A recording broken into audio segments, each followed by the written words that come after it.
السلام علیکم ورحمۃ اللہ وبرکاتہ۔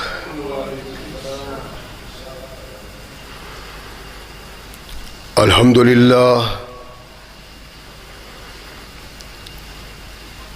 للہ نحمده ونستعینه ونستغفره ونؤمن به ونتوکل علیہ ونعوذ باللہ من شرور انفسنا ومن سیئات اعمالنا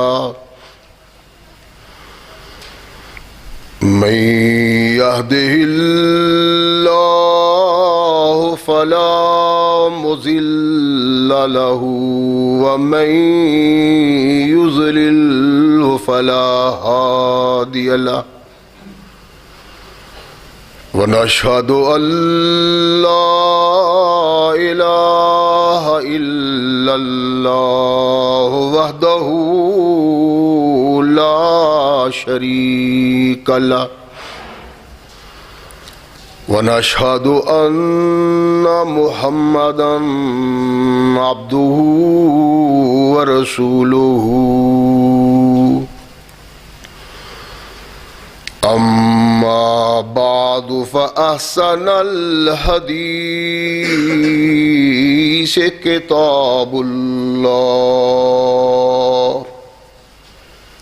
وخير الهدي هدي محمد صلى الله عليه وسلم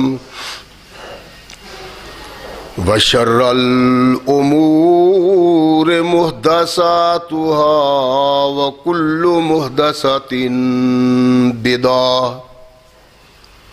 وكل بدعة ضلالة وكل ضلالة في النار أما بعد فأعوذ بالله السميع العليم من الشيطان الرجيم من همزه ونفخه ونفثه بسم الله الرحمن الرحيم بالبينات والزبر وأنزلنا إليك الذكرى لتبين للناس ما نزل إليهم ولعلهم يتفكرون۔ صدق اللہ مولانا العظیم وصدق رسولہ النبی الکریم۔ ہر قسم کی حمد و ثنا،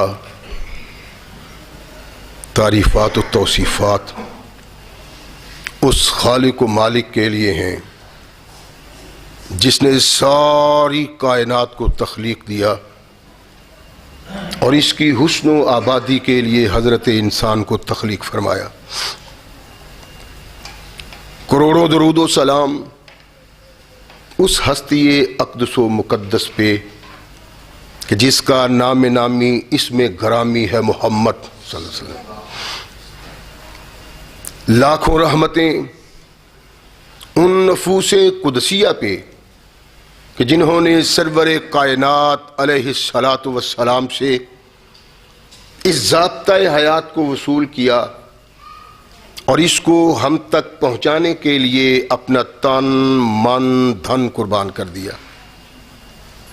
اللہ کی یہ بہت بڑی کرم نوازی ہے کہ اس نے اس ضابطۂ حیات کو ہم تک پہنچانے کے لیے ایسے مضبوط ذرائع اور اسباب استعمال فرمائے کہ ان کی موجودگی میں ہم ببانگ دہل کہہ سکتے ہیں کہ یہ ضابطۂ حیات جو آج قرآن کی صورت میں ہمارے ہاتھوں میں موجود ہے، یہ وہی ضابطہ حیات ہے جو آج سے کم و بیش 1450 سال پہلے نبی کائنات رسول ثقلین حضرت محمد رسول اللہ صلی اللہ علیہ وآلہ وسلم پہ انسانوں کی رشد و ہدایت کے لیے نازل ہوا۔ اللہ کی اس کرم نوازی پہ ہم جس قدر بھی اس کا شکریہ ادا کریں کما حق ہو اس کا شکریہ ادا نہیں ہوتا، اس لیے کہ یہ ضابطہ حیات وہ دستور المتقی ہے کہ اگر انسان اس سے تعلق پیدا کر لے تو یہ قرآن اس کی دنیاوی زندگی میں ایک عظیم انقلاب پیدا کر دیتا ہے، اور اگر اس کو اپنے جسم و روح پہ جاری و طاری کر لیا جائے تو یہی وہ واحد ضابطہ حیات ہے جو انسان کو دنیا کے ساتھ ساتھ عقبہ کی کامیابی کی ضمانت بھی دیتا ہے۔ مگر سدحیف ایسے ضابطہ حیات کی موجودگی کے باوجود آج ہم تختہ عرض پہ ایسی بد نصیب قوم ہیں کہ اس سے تعلق کے باوجود نہ تو ہماری دنیا قابل فخر ہے اور نہ ہی آخرت کی بھلائی کوئی نظر آ رہی۔ اس کا سبب کیا ہے کہ ہم اپنے آپ پہ غور کریں تو نتیجت ہم اس بات تک پہنچتے ہیں کہ نہ دنیا اور نہ آخرت۔ اس کا سبب یہ ہے کہ ہم نے اس کو ضابطہ حیات تو تصور کیا ہے، اللہ کا قانون تو مانا ہے، لیکن اس کو اپنے پیش نگاہ رکھ کے زندگی بسر نہیں کر رہے۔ وہی انداز زندگی، وہی خیالات و تصورات جو قرآن کی آمد سے پہلے انسانوں کے تھے، آج اس کے آنے کے بعد بھی ہم وہی تصورات اپنائے ہوئے ہیں۔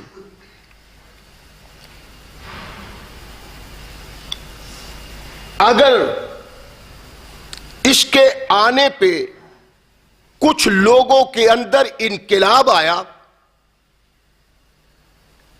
تو اس انقلاب کا سبب یہ تھا انہوں نے قرآن اور تعلیم مصطفیٰ کو اپنا اوڑھنا اور بچھونا بنایا۔ جب تک سطح عرض پہ مسلمان کہلانے والے ایسے لوگ رہے جنہوں نے ہر تصور کی نفی کی سوائے اللہ کی رہنمائی اور محمد رسول اللہ کی رہنمائی کے، تو وہ کامیاب و کامران تھے۔ توتی بولتا تھا مسلمان کا زمانے میں، لیکن جوں جوں اس سے رابطہ ٹوٹتا گیا، تعلق ٹوٹتا گیا، جوں جوں ہم اس سے دور ہوتے گئے، ہم بد نصیب سے بد نصیب ترین بنتے چلے گئے۔ غور فرمائیں اللہ کے ارشاد پہ۔ اللہ ارشاد فرماتے ہیں کہ وَأَنزَلْنَا إِلَيْكَ الذِّكْرَ لِتُبَيِّنَ لِلنَّاسِ، میرے محبوب یہ قرآن ہم نے اس لیے اتارا ہے، یہ قرآن اس لیے تمہیں دیا ہے کہ اس کو لوگوں کے لیے بیان کرو، مَا نُزِّلَ إِلَيْهِمْ، کہ ان کی طرف کیا نازل ہوا ہے۔ یہ قرآن نازل کیا تیری طرف اس لیے کہ تم اس کی وضاحت کرو، تم اس کی تفسیر کرو، تم اس کو کھول کو بیان کرو کہ قرآن جو آیا ہے یہ کیا ہے، اس میں کیا ہے، اللہ کیا چاہتے ہیں، کیا حکم ہے تمہیں۔ اللہ ارشاد فرماتے ہیں ما نزل الیہم، اس کی وضاحت جو تیری طرف نازل کیا گیا ہے ان کے لیے، اس کی وضاحت تیرے ذمہ ہے۔ تو قرآن کے اس فرمان کے مطابق نتیجہ یہ نکلتا ہے کہ جو رہنمائی محمد رسول اللہ صلی اللہ علیہ وسلم کرتے ہیں رہنمائی وہ ہے، اس کے علاوہ کوئی بھی کوئی راہ دکھاتا ہے، کوئی تعلیم دیتا ہے، کوئی مسئلہ بتاتا ہے، تو وہ نہ تعلیم اللہ کے ہاں محبوب و مقبول ہے اور نہ وہ رہنمائی۔ تنہا ایک ذات ایسی ہے جس کے منہ سے نکلنے والے الفاظ مسلمانی اور مسلمان کی اطاعت کے لیے ضروری ہیں، اس کے علاوہ کائنات میں کوئی شخصیت نہیں۔ اللہ نے طرح محمد الرسول اللہ کو ارشاد فرمایا کہ تمہیں دیا ہے ان تک پہنچانے کے لیے اور تیری ذمہ داری ہے۔ اب نبی رحمت محمد رسول اللہ صلی اللہ علیہ وسلم جو ہماری رہنمائی کرتے ہیں، اگر ہم آنکھیں بند کر لیں، اس سے اعراض کریں یا یہ سمجھے کہ یہ میرا بابا جو کہتا ہے، یہ میری ماما جو کہتی ہے، میری دادی جو کہتی ہے، میرا پیر جو کہتا ہے، میرا مرشد جو کہتا ہے، میرا امام جو کہتا ہے، یہ بھی کوئی حیثیت رکھتا ہے، تو جب اس کے دل میں یہ تصور آ جائے، سمجھ لے کوئی اسلام سے کوسوں دور چلا گیا۔ کوئی کائنات میں ایسی شخصیت نہیں جس کی بات کو پیش نگاہ رکھا جائے اور ہدایت کے لیے جس کی بات کو بنیاد سمجھا جائے۔ تنہا ایک ذات ہے، وہ محمد رسول اللہ صلی اللہ علیہ وسلم۔ عرض کیا تھا کہ ہماری زندگی کا کوئی رخ ایسا نہیں جس رخ نے اس واضح انداز سے محمد رسول اللہ نے ہماری رہنمائی نہ کی ہو، جو روز روشن کی طرح کھلا ہو ہمارے سامنے۔ زندگی کا کوئی رخ، اگر وہ سب کچھ ہمارے سامنے ہے تو پھر بھی ہم اپنی مرضی کے مطابق، اپنی سوچ کے مطابق، اپنے خیال کے مطابق، اپنے آباء و اجداد کے دیے تصور کے مطابق زندگی بسر کرتے ہیں، تو ہمیں سمجھ لینا چاہیے کہ ہم اس اسلام پہ نہیں جو قرآن کہتا ہے اور جو محمد رسول نے کہا۔ میں نے عرض کیا تھا کہ اللہ کے نبی علیہ الصلوۃ والسلام نے ارشاد فرمایا مسلمان کے مسلمان پہ حق ہیں، اور ایک یہ ہے، پچھلے خطبہ جمعہ میں نے عرض کیا تھا، ایک حق یہ ہے کہ جب مسلمان بھائی بیمار ہو جائے، مصیبت میں مبتلا ہو جائے، تو اس کی خبرگیری کرو، اس کی عیادت کرو۔ اگر تم یہ اللہ اور رسول کا فرمان سمجھتے ہوئے اس کی عیادت کرتے ہو تو فرمایا جنت کے دروازے اللہ تمہارے لیے کھول دیتا ہے۔ لمبی چوڑی تو بات کوئی نہیں، جانے اس کی خبرگیری کرنی ہے، اس سے اس کی ڈھارس بچ جاتی ہے، دل مطمئن ہو جاتا ہے، پھر سفر آگے چلتا ہے، اور آگے چلنے والے سفر میں، آگے اٹھنے والے قدم میں بھی محمد رسول اللہ صلی اللہ علیہ وسلم نے ہماری رہنمائی کی۔ ارشاد فرمایا ایک آدمی اتنا بیمار ہوا کہ وہ موت کے دروازے پہ پہنچ چکا ہے۔ معلوم ہو جاتا ہے عام طور پہ انسانوں کو کہ یہ اب بچنے والا نہیں، اور پھر سائنسی لحاظ سے تو ہم بڑی دور چلے گئے۔ ڈاکٹر 2 4 10 دن پہلے کہہ جاتے ہیں لے جاؤ اپنے گھر اس کی خدمت کرو، اب خدمت والی بات ہے۔ نبی رحمت محمد رسول اللہ صلی اللہ علیہ وسلم نے ارشاد فرمایا کہ جب ایسے حالات ہو جائیں، لَقِّنُوا مَوْتَاكُمْ لا الہ الا اللہ، جب آدمی مرنے کے قریب چلا جائے، باپ ہے، بیٹا ہے، دادا ہے، ماموں ہے، چچا ہے، کوئی بھی ہے اپنا رشتہ دار، آپ وہاں ہیں، یہی خبرگیری نہیں، یہی اتباعداری نہیں کہ آپ اس کے پاس بیٹھے ہوئے اور دیکھ رہے ہیں کہ وہ رفتہ قدم بقدم موت کی طرف جا رہا ہے۔ ارشاد فرمایا کملی والے محمد رسول اللہ صلی اللہ علیہ وسلم نے لَقِّنُوا مَوْتَاكُمْ لا الہ الا اللہ، ان کو تلقین کرو، مرنے والے کو جو قدم بقدم جا رہا ہے موت کی نگری کی طرف، اس کو تلقین کرو، اس کو تعلیم دو، اس کو پڑھاؤ، لا الہ الا اللہ۔ کیوں اور کیا واقعی ہم ایسے مسلمان ہیں کہ اگر کوئی ہمارا بھائی بیمار ہے اور گھر میں کوئی ایسا خوش نصیب نہیں جس کو دین کی خبر ہے، تو کوئی دوسرا عزیز و اقارب میں یار دوستوں میں ملنے والا جو اس مقام پہ پہنچے ہوئے آدمی کو کہو کہ اپنی زبان سے کہے لا الہ الا اللہ، ہوتے ہیں لیکن کام نہیں بنتا۔ جب جب موت کی طرف وہ بڑھتا ہے، جب جب اسرائیل کا ہاتھ اس کی طرف بڑھتا ہے، لوگ شور و غوغا کرتے ہیں، روتے ہیں، چیختے ہیں، چلاتے ہیں۔ قرآن پاک پکڑو، قرآن پاک پکڑو، قرآن پاک کیا ہو گیا ہے؟ اس کو سورۃ یاسین سناؤ۔ یعنی یہ وہ تصورات ہیں جو آقا کائنات کے ارشادات میں نہیں۔ سارا قرآن پڑھو، اس کی کوئی حیثیت نہیں۔ کون کہتا ہے؟ فلاں پیر کہتا ہے، فلاں امام کہتا ہے، فلاں محدث کہتا ہے، فلاں مولانا صاحب کہتے ہیں، وہ اس کی کیا حیثیت ہے؟ اللہ نے تو ایک شخصیت کا ذکر کیا ہے، اطیعوا اللہ واطیعوا الرسول۔ یا اللہ کی مانو یا رسول کی مانو۔ تو پیر کی مان رہا ہے، تو امام کی مان رہا ہے، تو مولوی کی مان رہا ہے، تو دادی کی مان رہا ہے، تو نانی کی مان رہا ہے، یہ اسلام نہیں۔ کہا جب یہ رختے سفر باندھ رہا ہے تو اس کو کہو کہ کہہ دو لا الہ الا اللہ۔ قرآن، چلو کوئی خوش قسمت ایسا ہوگا جو قرآن بھی پڑھنے کا کہتا ہوگا، اس کا تصور کوئی نہیں۔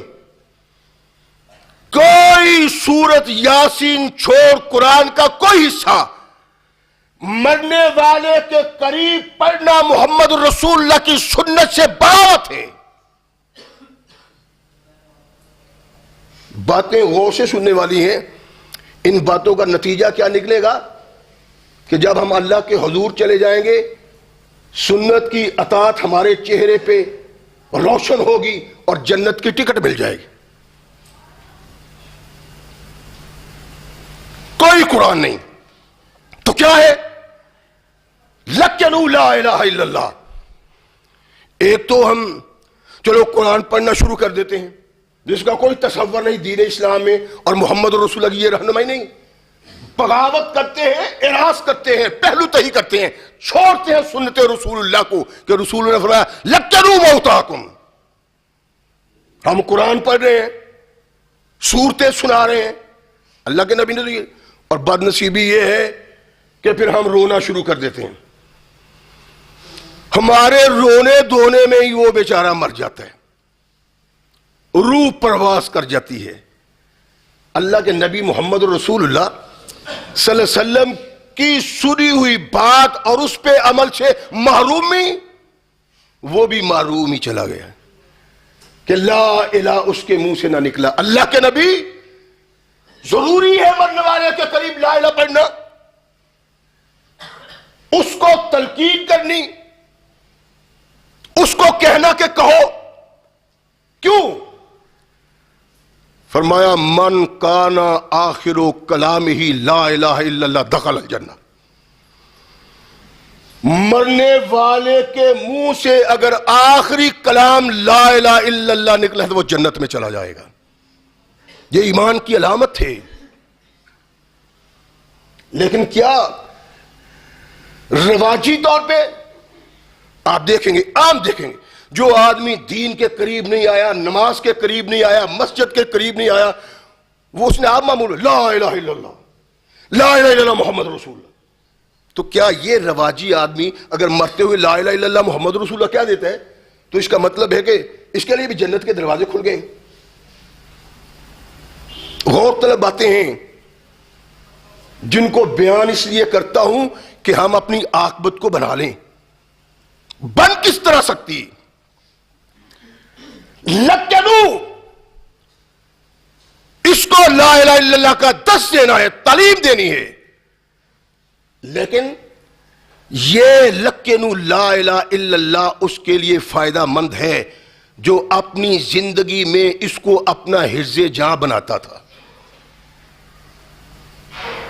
اللہ کے نبی علیہ الصلوۃ والسلام نے ارشاد فرمایا کہ من قال لا الہ الا اللہ فقد دخل الجنہ، ابو ہریرہ پاس سے کہنے لگے اللہ کے نبی میں یہ خوشی کیا کی خبر صحابہ کو نہ سنا دوں, مسلمانوں کو نہ سنا دوں؟ اللہ کے نبی نے کہا سناؤ.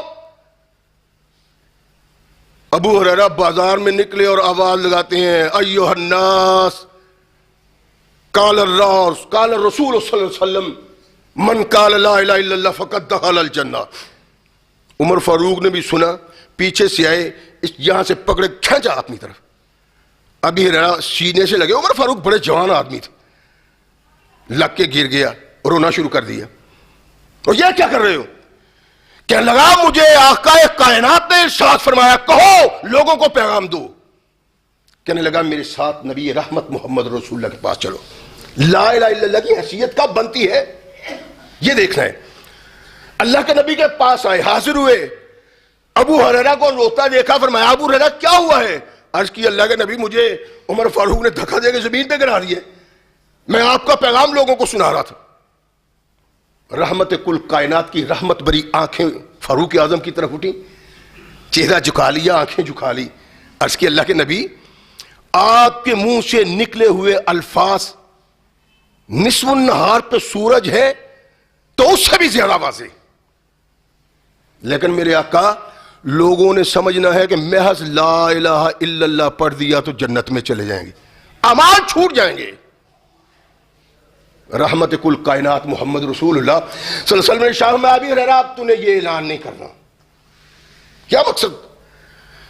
یعنی نبی کائنات کا مقصد یہ تھا جس نے لا الہ الا اللہ پڑھا اور لا الہ الا اللہ کے کردار میں رنگ بھرا تو وہ لا الہ الا اللہ سے فائدہ اٹھائے گا, دوسرا کوئی لا الہ الا اللہ سے فائدہ اٹھا نہیں سکتا. اللہ کے نبی محمد رسول اللہ صلی اللہ علیہ وسلم نے ارشاد فرمایا, ابو ہریرہ نے بند کر دیا. امام طاؤس رحمہ اللہ علیہ, لا الہ کس کو فائدہ دے گا اور کیوں کر فائدہ دے گا اس بات کو اپنے پیش نگاہ رکھیں. میں نے ہر خطبہ جمعہ میں عرض کیا ہے کہ میں جو کچھ بیان کرتا ہوں اور جس کا نتیجہ جنت ہے وہ صرف اس کے لیے ہے جس کی توحید مضبوط ہے. جس کی توحید مضبوط نہیں اس کو کائنات کا کوئی عمل بھی فائدہ نہیں دے سکتا, لاکھوں حج کرے. بڑے حج ابی جہل نے بھی کیے, لیکن اللہ کو بھی مانتا ہے, لات کو بھی مانتا ہے, اللہ کو بھی مانتا ہے, منات کو بھی مانتا ہے, اللہ کو بھی مانتا ہے, عزا کو بھی مانتا ہے, اللہ کو بھی مانتا ہے, نالا کو بھی مانتا ہے, اللہ کو بھی مانتا ہے, یعوق کو بھی مانتا ہے, اللہ کو بھی مانتا ہے, یغوث کو بھی مانتا ہے. تیرے حج کیا کہیں گے؟ ابی جہل کا کوئی حج قابل قبول نہیں. وہ کہتے ہیں اللہ بھی رب ہے, لات بھی رب ہے, اللہ بھی مشکل کشا ہے, منات بھی مشکل کشا ہے, اللہ بھی رازق ہے, یعوق بھی رازق ہے, اللہ بھی خالق ہے, یغوث بھی خالق ہے. کہا لاکھوں حج کر لو تمہارا حج کوئی نتیجہ پیدا نہیں کرتا. اور یہ صرف ابی جہل کے لیے نہیں, آج کے ان لوگوں کے لیے کہتا ہے اللہ بھی مشکل کشا ہے, فلاں بھی مشکل کشا ہے, اللہ بھی حاجت روا ہے, فلاں بھی حاجت روا ہے, وہ 1,00,000 حج کر لے اس کا حج کوئی نتیجہ پیدا نہیں کرتا. طاؤس رحمہ اللہ نے امام درس دے رہے تو وہ لوگوں کو خبردار کریں, بچ جاؤ جہنم کی آگ سے. آگ جہنم ایسی ہے, ایسی ہے, ایسی ہے, ایسے انگار جہنم میں داخل کر دیے جاؤ گے اگر تم نے اللہ رسول کے فرمان کے مطابق اپنی زندگی میں انقلاب پیدا نہ کیا. ایک شخص میرے جیسا کھڑا ہوا کہ نہیں امام صاحب آپ نے تو ڈرا ڈرا کے ہلکان کر دیا ہے. جب کہا کہ ہم نے سنا ہے اللہ کے نبی کہتے ہیں کہ لا الہ الا اللہ مفتاح الجنہ, کہ لا الہ الا اللہ جنت کی چابی ہے. آپ نے تو ہمارا حال برا کر دیا ہے. اللہ کا نبی کہتا ہے جو کہتا ہے لا الہ الا اللہ اس نے جنت کے دروازے پہ لگے ہوئے تالے کو کھول دیا, چابی اس کے ہاتھ میں آ گئی. امام صاحب مسکرائے, ارشاد فرمایا اس میں کوئی شک نہیں, نبی یہ کائنات محمد رسول اللہ صلی اللہ علیہ وسلم کا فرمان حق اور سچ ہے. کائنات میں اگر کوئی سچ ہے تو محمد رسول اللہ کی ذات, سچ فرمایا میرے آقا نے. لیکن یہ لوگ, یہ میرے پاس چابی ہے اور یہ تالا ہے, اس کو کھولو. چابی لے کے تالا کھولنا شروع کرتا ہے. کچھ وقت لگا, کہنے لگا امام صاحب یہ تالا تو نہیں کھل سکتا اس چابی سے. وہ فرمایا چابی ہے، تالے کو لگتی ہے. کہتا ہے لیکن جناب اس تالے نے اس چابی سے نہیں کھلنا. کیوں؟ کہنے لگا تالے کے اندر دندانے ہیں، چابی پہ دندانے نہیں ہیں. مسکرائے ارشاد فرمایا جس لا الہ کی چابی میں دندانے نہیں ہوگے جنت کا دروازہ نہیں کھلے گا. کیا ہے؟ تنہا رب، غیر اللہ کا تصور ایک لمحہ کے لیے انسان کے ایمان کی تباہی کی علامت ہے، اور کوئی لا الہ الا اللہ اس کو فائدہ نہیں دیتا. جو رب کی توحید کا قائل ہے، رب کی توحید کا علم بردار ہے، لیکن شرک بھی کرتا ہے، اللہ کے افعال میں لوگوں کو شامل کرتا ہے. اللہ مشکل کشا ہے، فلاں بھی مشکل کشا ہے، اللہ حاجت روا ہے، فلاں بھی حاجت روا ہے. اس کی حاجت روائی کی سوچ اس کی چابی کے دندانوں کو ختم کر دیتی ہے. ایسا لا الہ الا اللہ جنت کی ضمانت نہیں. لکنوا موتاکم لا الہ الا اللہ فرمایا مرنے والوں کو تلقین کرو لا الہ الا اللہ. اور لا الہ الا اللہ کردار کا حامل ہونا چاہیے، اس کی بنیاد وہ ہونی چاہیے محمد رسول اللہ بیان کی. تو قرآن کہتا ہے وگرنہ لا الہ الا اللہ کام نہیں آتا. ایک دوسرا شوروں ہوگا کرتے نا، مر رہا ہے کوئی دوسرے کی سنتا ہی نہیں، ہاں واہ ٹا، ادھر سے بھی رونے کی آواز آ رہی ہے، ادھر سے بھی آ رہی. نبی رحمت محمد رسول اللہ صلی اللہ علیہ وسلم نے ارشاد فرمایا کہ زمانہ کفر، زمانہ جاہلیت کی 4 چیزیں میری امت میں ہیں اور یہ ختم نہیں ہونی. کفر کی 4 چیزیں، زمانہ جاہلیت کی 4 چیزیں، رحمت کل کائنات محمد رسول اللہ صلی اللہ علیہ وسلم. اللہ کے نبی وہ کون سی چیزیں؟ ارشاد فرمایا ایک اپنے حسب پہ فخر کرنا، میں جی بٹ صاحب ہوں، میں جی ملی صاحب ہوں، میں جی رانا صاحب ہوں، میں جی فلاں صاحب ہوں، میں جی فلاں صاحب ہوں. فرمایا حسب پہ فخر کرنے نا ہم کرتے ہیں. اور میں نے پچھلے دنوں میں خطبہ دیا تھا نا کہ یہ ذات پات کی کوئی حیثیت نہیں. اللہ کہتے ہیں ان اکرمکم عند اللہ اتقاکم، یہ تو پہچان ہے.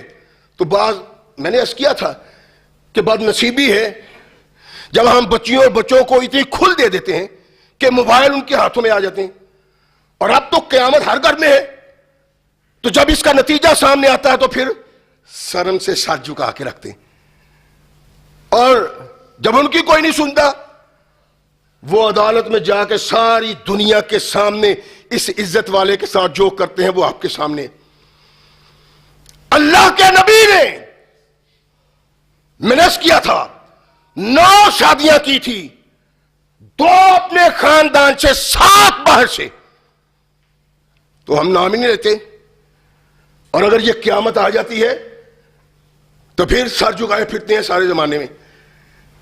فرمایا کوئی فخر نہیں، کلکم بنی آدم وآدم التراب، تم سب آدم کی اولاد ہو. آدم مٹی سے پیدا ہوا. قرآن کہتا ہے وَأَكْرَمَكُمْ عِندَ اللَّهِ أَتْقَاكُمْ، تم میں بہترین وہ ہے جو تقوی میں بہترین.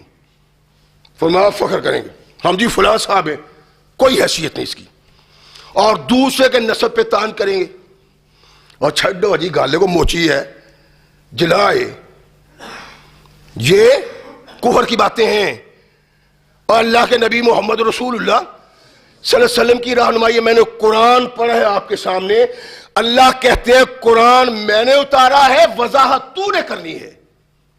جو قرآن اور مصطفیٰ کی وضاحت کو نہیں مانتا اپنے ایمان کا خیال کرے. فرمایا دوسرے کے نسب پہ تان کریں گے، کوئی نسب سبب تان نہیں. سبب تان انسان کا کردار ہے. فرمایا 2.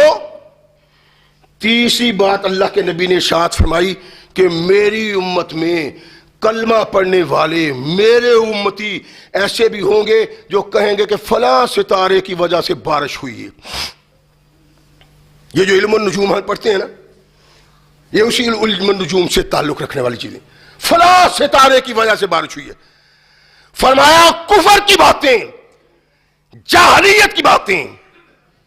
اور چوتھی فرمایا ونیاحت، مرتے وقت نوحہ پڑھنا، چیخنا، چلانا، آہو فغا پیدا کرنا، رونا. میرے آقا نے ارشاد فرمایا جو آدمی مرنے والے کے قریب نوحہ کہتا ہے. نوحہ کیا ہے؟ نوحہ ہاں یہ سمجھتا ہے کہ جو شیعہ نوحہ پڑھ لیتے نا وہی ہے نوحہ، وہ بھی نوحہ ہی ہے. لیکن جو آدمی مر رہا ہے اس کے قریب بیٹھی بی بی یا کوئی آدمی اس کا نام لے کے، اس کے کارناموں کا نام لے کے، سچی تعریف کر کے اور جھوٹی تعریف کر کے، لمبے لمبے ہاتھ کر کے رو رو کے کرتا ہے نا، یہ نوحہ ہے. فرمایا یہ کفر کی علامتیں ہیں، یہ زمانہ جاہلیت کی علامتیں ہیں. فرمایا بد نصیبی ہے محمد کی قیادت کو قبول کرنے کے باوجود امت میں ایسے بد نصیب ہوں گے جو ان چیزوں کا ارتکاب کریں گے. اور ہمارے سامنے ہے، اب تو کوئی بات دور کی نہیں رہ گئی. ہم اپنے آپ میں دیکھ سکتے ہیں، اپنے اندر اس کا اپنے معاشرے میں دیکھ سکتے ہیں. رانا صاحب کی طرف آنکھ اٹھا کے دیکھنے کی ضرورت نہیں، ملی صاحب کو سلام ہی کرنا پڑتا ہے. بٹ صاحب آج تو نگاہیں نیچی کرنی پڑتی ہیں کہ یہ جی کو بڑے تمن خواہ ہیں، ککر سنگ ہیں یہ. تو یہ بیچارے بس معمولی آدمی ہے جی، جلا موچی تیلی ہیں. نہیں، اللہ کہتے ہیں انا اکرمکم عند اللہ اتقاکم. اللہ کے نزدیک جلاہے کا جو مقام ہے کسی بٹ صاحب، جٹ صاحب، رانا صاحب اور فلاں سلام کا نہیں، اگر اس میں اتقاء پایا جاتا ہے، تقویٰ پایا جاتا ہے. جو فخر کرتا ہے وہ زمانہ جاہلیت کی رسم کو سینے سے لگائے ہوئے. اور یہی کہا ونیاحت، مرتے وقت نوحہ کرنا. اور رحمت کل کائنات محمد رسول اللہ صلی اللہ علیہ وسلم نے انتہائی نفرت کی ہے اسے، رونے سے، جب آدمی مرنے والے کے قریب روتا ہے. سیدہ طاہرہ ام سلمہ رضی اللہ تعالی عنہا کہتی ہیں کہ ابو سلمہ کا وقت اخیر قریب آیا، میں نے تیاری کی کہ آج وہ رونا ہے، آج ایسا نوحہ کرنا ہے، آج یوں رونا دونا ہے، چیخنا چلانا ہے کہ جب تک لوگ زندہ رہیں میرا چیخنا چلانا اور میرا نوحہ یاد رکھے. یہ ام سلمہ پہلے تو ابو سلمہ کی بیوی تھی، ان کے بعد پھر محمد رسول اللہ کے دامن سے وابستہ ہوئی. اب یہ ام المومنین، ابھی ام المومن نہیں. کہا اتنا رونا ہے، اتنا چیخنا چلانا ہے، اتنی آہذاری کرنی ہے، ایسا نوحہ کہنا ہے کہ لوگ جب تک زندہ ہیں اس کو یاد رکھیں گے. کہتی ہیں کہ ایک عورت بھی آ گئی مدینہ کی اوپر کی طرف سے، اور وہ بھی میرے ساتھ اسی معاملہ میں شامل ہونے کے لیے آئے. کائنات کے آقا محمد رسول اللہ صلی اللہ علیہ وسلم تشریف لاتے ہیں. اللہ کے نبی کو خبر ہو گئی، شاید اللہ کے نبی نے اس عورت کو دیکھا. ام سلمہ کو کچھ نہیں کہا. حکمت میرے آقا کی، صدمہ تو پہنچا ام سلمہ کو، اور صدمے سے بحال ام سلمہ تو کوئی بات کر سکتی ہے. یہ جو بحث یہ نوحہ کرنے والی ہیں، لمبے لمبے ہاتھ کر کے اپنے پاس سے ہی اس کے فضائل بیان کرتی ہیں، ان کو کیا؟ اللہ کے نبی نے اس کو دیکھا، ارشاد فرمایا بدنصیب عورت کیوں آئی ہو، آنے کا سبب کیا ہے؟ او قد اخرجہ اللہ منہ مرتین، اور جس گھر سے اللہ نے شیطان کو 2 بار نکالا ہے تو پھر داخل کرنے کے لیے آئی. یعنی جس گھر میں مردے پہ نوحہ ہوتا ہے، آواز سے رونا ہوتا ہے، باتیں کر کر کے رونا ہوتا ہے، ہاتھ لمبے کر کر کے رونا ہوتا ہے، اگر شیطان اس گھر میں نہیں تو اس نوحہ سے شیطان اس گھر میں داخل ہو جاتا ہے. اور مومن مسلمان کے گھر میں شیطان کی کیا ہے؟ کیوں؟ اس کے آنے کا سبب قرآن کی بغاوت اور محمد رسول اللہ کی سنت سے بغاوت ہے، تو یہ نہ ہو یوں رونا، یوں بیان کرنے، یوں واویلا کرنا اللہ کے نبی محمد رسول اللہ صلی اللہ علیہ وسلم کی بغاوت ہے، قرآن کی بغاوت ہے۔ اور بد نصیبی ہے کہ ہم نہیں کرتے لیکن کرنے والوں کو قبول کرتے ہیں۔ اور بھائی بات صرف سن لیں، آپ کے کانوں تک یہ بات پہنچ جانی چاہیے کہ یہ محمد رسول اللہ صلی اللہ علیہ وسلم کا حکم ہے۔ ناحق والے کے منہ پہ ہاتھ رکھ دینا، اس کے منہ کو بند کر دینا۔ اللہ کے نبی علیہ الصلوۃ والسلام جب اس سے فارغ ہوئے تو ارشاد فرمایا، ابو سلمہ کے گھر والوں اپنی زبان سے کوئی برا لفظ نہ کرو۔ ہوتا ہے نا، بیوی ہے تو وہ دکھاوے کے لیے ہائے میں مر جاتی، بہن بھی لمبے لمبے بیان کرتی ہے، مجھے یہ ہو جاتا، اس کو یہ ہو جاتا، اس کو یہ ہو جاتا۔ میرے آقا نے ارشاد فرمایا کہ ابو سلمہ کے گھر والوں اپنے منہ سے کوئی برا لفظ نہ کہنا، فَإِنَّ الْمَلَائِكَةَ يُؤْمِنُونَ مَا تَقُولُونَ، جو تم کہتے ہو فرشتے اس پہ آمین کہتے۔ اگر کوئی اپنے آپ کو بد نصیبی سے برا کہتا ہے، اپنے لیے بد زبانی کرتا ہے، اپنے لیے بد دعا کرتا ہے، وہ اپنے لیے بد دعا کرتا ہے، فرشتہ آمین کہتا ہے۔ یہ مرنے والی آمین کیا کہتا ہے؟ اللہ یہ جو مرنے والی بیان کر کر کے مرنا چاہتی ہے مار دو اس کو۔ یہ تصور ہے اسلام کے خلاف، یہ مسلمانی نہیں۔ اسلام یہ ہے کہ اس مقام پہ اس کردار کا اظہار کیا جائے جو کردار قرآن چاہتا ہے اور جو محمد رسول اللہ چاہتے ہیں۔ اللہ کے نبی علیہ الصلوۃ والسلام کو خبر آئی کہ جعفر طیار شہید ہو گئے، عبداللہ بن رواحہ شہید ہو گئے، زید بن حارثہ شہید ہو گئے۔ اماں کہتی ہیں سیدہ طاہرہ صدیقہ، میں نے دروازے کی دراز سے دیکھا کہ کائنات کے آقا محمد رسول اللہ کے چہرے پہ غم کے آثار ہیں۔ رحمت کل کائنات محمد رسول اللہ مسجد میں بیٹھ گئے، غمگین، بڑے عظیم صحابی جس کو نبی کائنات محمد رسول اللہ نے اپنا بیٹا بنایا ہے، زید شہید ہو گئے، عبداللہ بن رواحہ شہید ہو گئے، چچا کا بیٹا علی کا بھائی جعفر طیار شہید ہو گئے۔ کائنات کے آقا محمد رسول اللہ مغموم ہو کے بیٹھ گئے۔ لوگ آتے ہیں اللہ کے نبی کے پاس تعزیت کرتے ہیں۔ ایک شخص آیا، آ کے کہنے لگا سرکار جعفر کے گھر عورتیں رو رہی ہیں۔ اللہ کے نبی نے کہا ان کو منع کرو۔ وہ صحابی گئے، کہا رسول اللہ فرماتے ہیں نہ رو، تمہارے رونے کی آواز باہر آتی، تمہارے رونے میں ہائے بھائے ہے، نہ رو۔ کچھ لمحات کے بعد اللہ کے نبی میں نے روکا، وہ رکے نہیں، فرمایا جاؤ روکو۔ وہ پھر گیا، آیا عرض کیا اللہ کے نبی میں نے روکا، وہ رکے نہیں، فرمایا فحسو فی افواہہن التراب، ان کے منہوں میں مٹی ڈال دو۔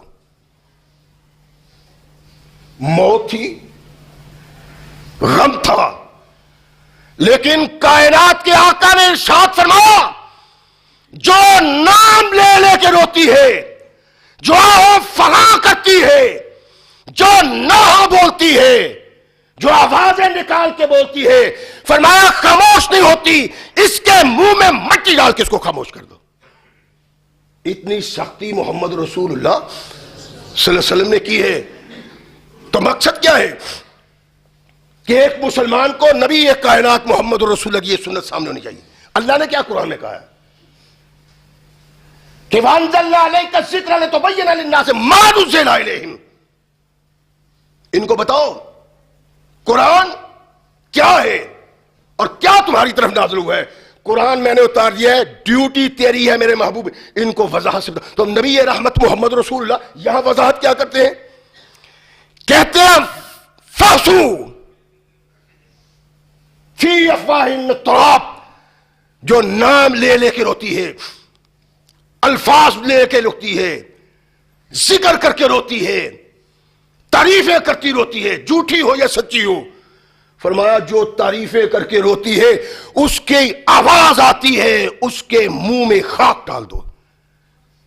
یہ ہے وہ دین جو محمد رسول اللہ نے ہمیں دیا ہے. یہ ہے وہ رہنمائی جو آقا کائنات محمد رسول اللہ نے کی. لیکن میری سمجھ نہیں آتی.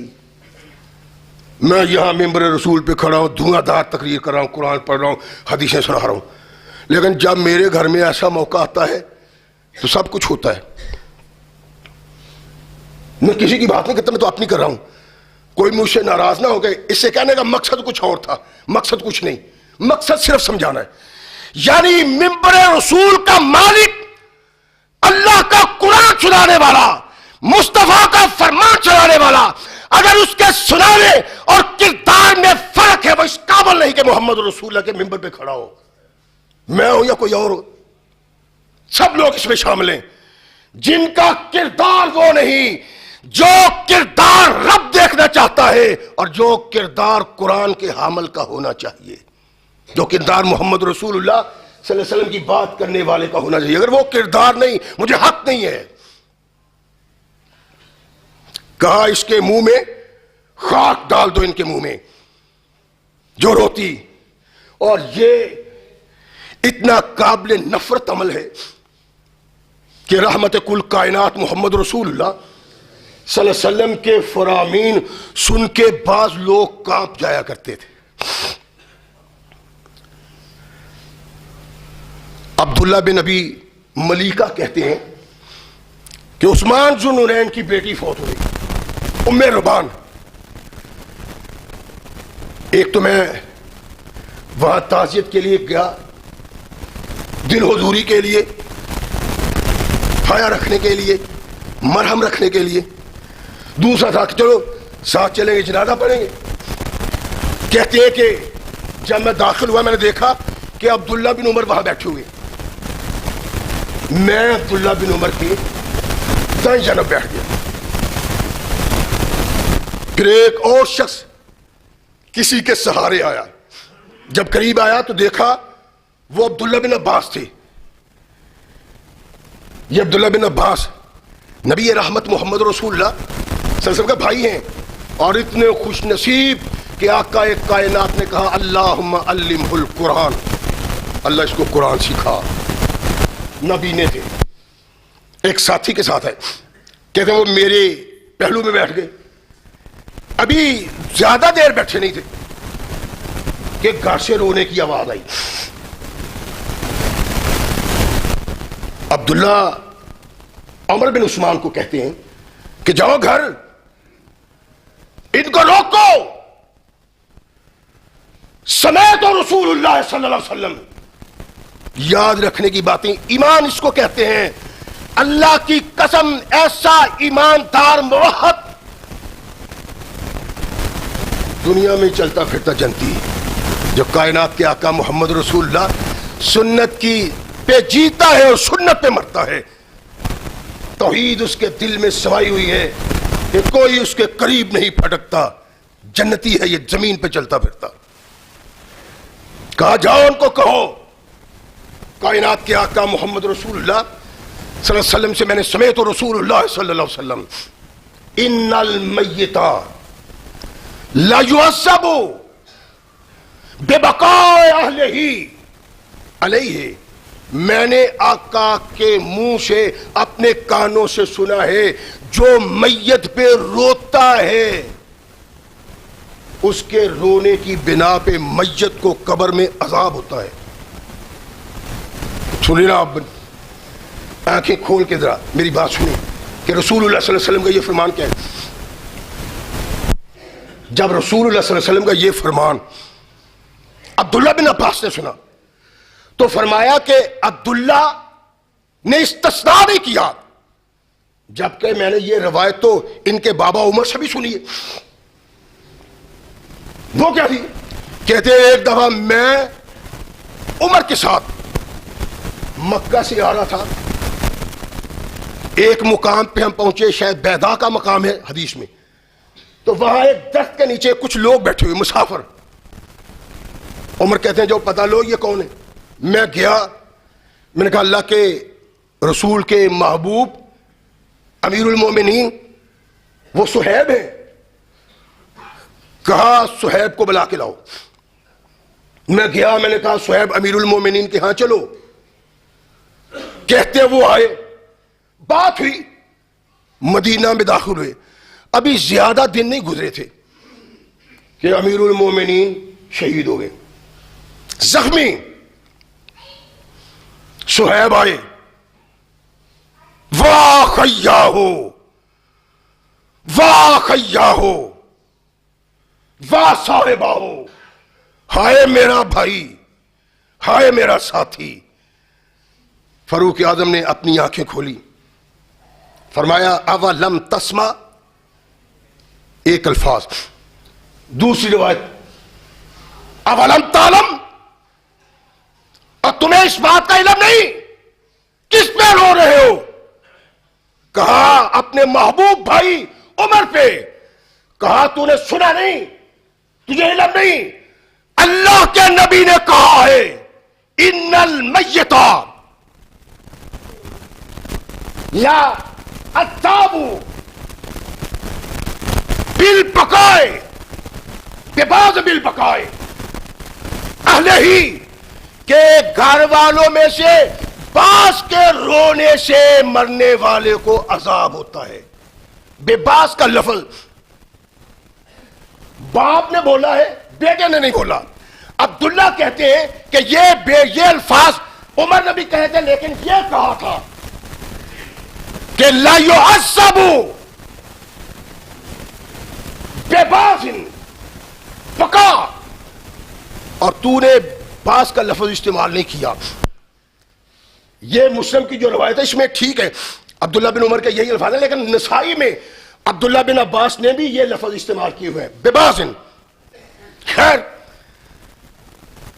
عبداللہ کہتے ہیں کہ میں نے فاروق اعظم کی دفن کے بعد اماں سے رابطہ کیا. میں نے کہا عمر فاروق, اور عبداللہ یہ کہتے ہیں سیدہ طاہرہ نے ارشاد فرمایا کہ وہ دونوں سچے ہیں, لیکن ان کی بات سمجھ میں نہیں آئی.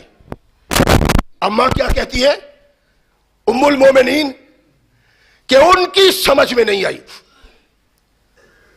تو ام المومنین تھا کیا؟ کہنے لگی کہ نبی کائنات محمد رسول اللہ صلی اللہ علیہ وسلم ایک یہودیہ کے گھر کے قریب سے گزرے تو وہاں رونے کی آواز آ رہی تھی. اللہ کے نبی نے کہا یہ رو رہے ہیں, اس کو قبر میں عذاب ہو رہا ہے. فرمایا کہ عمر اور عبداللہ سمجھے نہیں, اللہ کے نبی نے کافر کے اہل کے رونے پہ عذاب کی خبر دی تھی. ان کو غلطی ہو گئی ہے, وہ یہ سمجھتے ہیں کہ رونے پہ کہی ہے.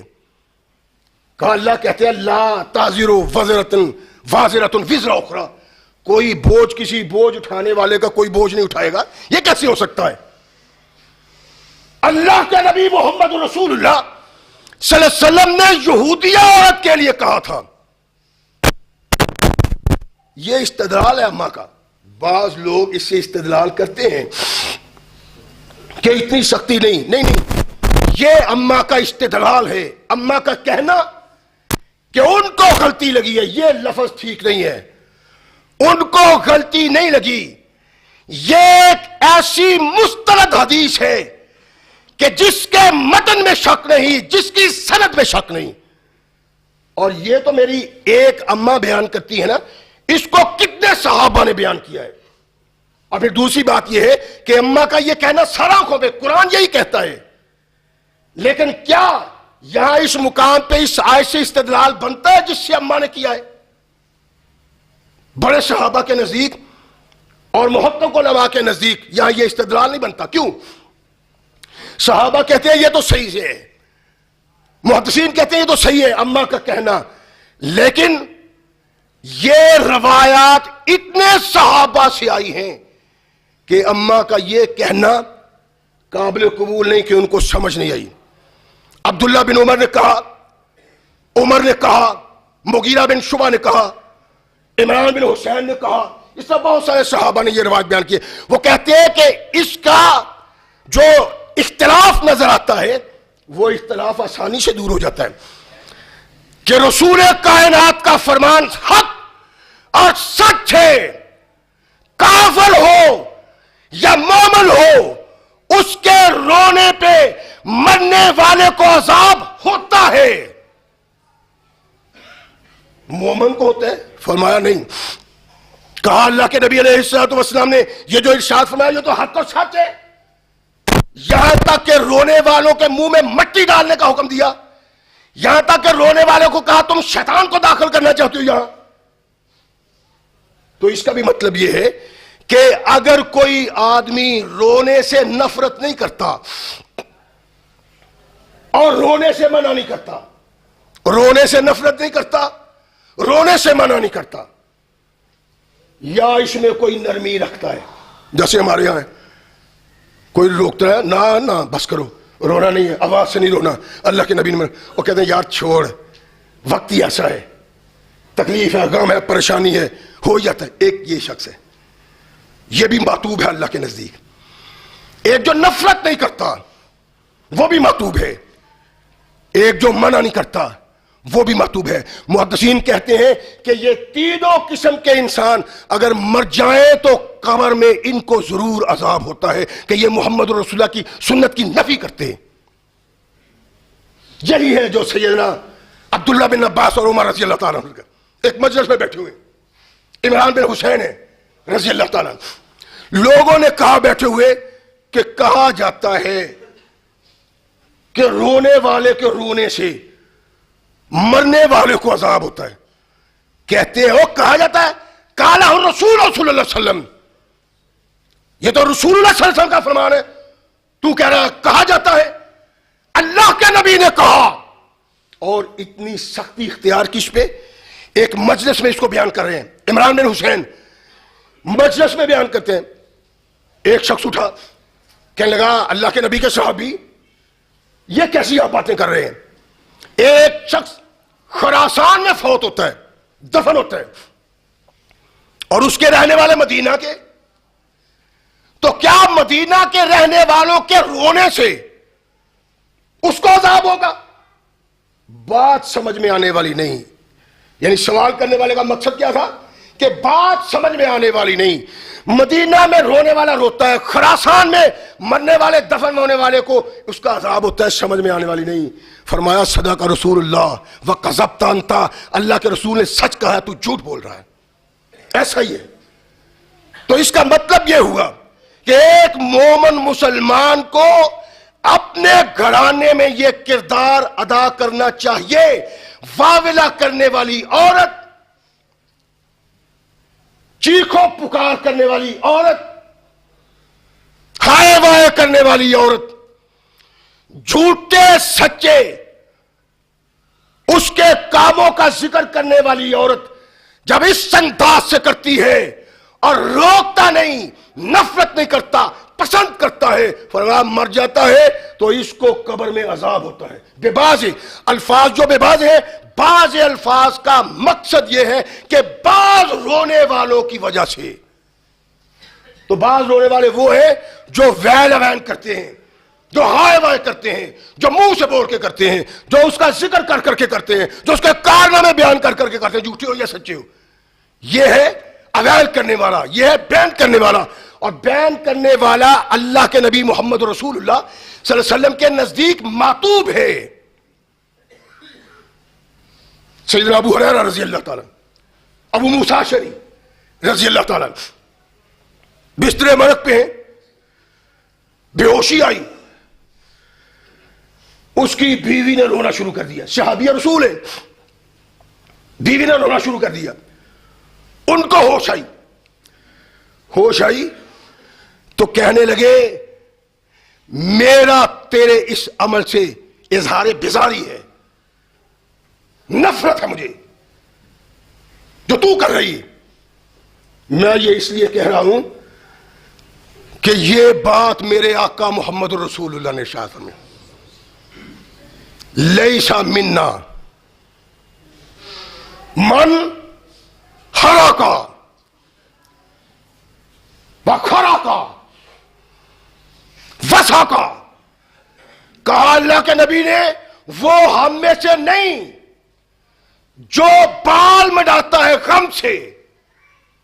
بعض لوگ کھینچتے ہیں نا، بیویاں عام طور پہ کھینچتی ہیں، کہا جو غم سے بال مڈاتا ہے اور کپڑے پھاڑتا ہے، فرمایا اور آواز سے روتا ہے انہو لیسا منا، اس کا محمد رسول اللہ سے کوئی تعلق نہیں. اللہ کے نبی کا فرمان. اور ابتدا میں نے جو عرض کیا تھا کہ اللہ کے نبی نے ارشاد فرمایا 4 چیزیں ہیں کافروں کی زمانہ جاہلیت کی جو میری امت میں بھی ہے اور یہ ختم نہیں ہوگی.